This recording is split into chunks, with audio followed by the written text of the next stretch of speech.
शुद्ध विचार और शुद्ध मनस्थिति ही ठाकुर जी को आगमन कराती है। हमारी विचारधाराओं में कहीं ना कहीं, हमारे आचरण में कहीं ना कहीं, हमारे भाव में कहीं किंचित कोई दोष रह जाता है, ठाकुर जी आते आते रुक जाते हैं। आप कहेंगे तो फिर आप ये क्यों कहते हैं कि ठाकुर जी भक्तवत्सल हैं, ठाकुर जी करुणा सिंधु हैं, वो दोष विचार नहीं करते?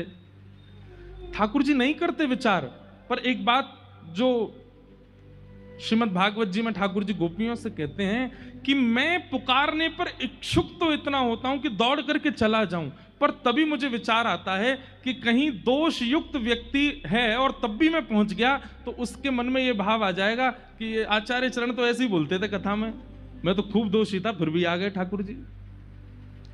आचार्यों की वाणी कहीं मिथ्या ना हो जाए और कहीं उसके मन में यह भावना ना आ जाए कि दोष रहे आवे तो भी ठाकुर जी आ ही जाते हैं, और कहीं उसकी प्रेरणा से और लोग भी दोष युक्त ना रह जाएं। समझ रहे हैं ना बात?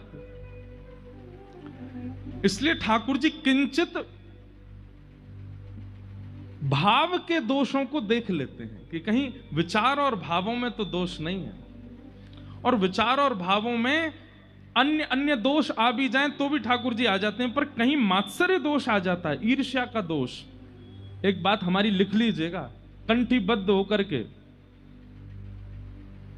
ईर्ष्या का दोष यदि चित्त में है तो कितनों नाम जप कर लो, कितनों भजन कर लो, कितनों तिलक लगा लो, कितने गुरु जी के चरण धो धो के पी लो, नहीं मिलेंगे ठाकुर जी। ईर्ष्या दोष ठाकुर जी को प्रिय नहीं है बिल्कुल भी।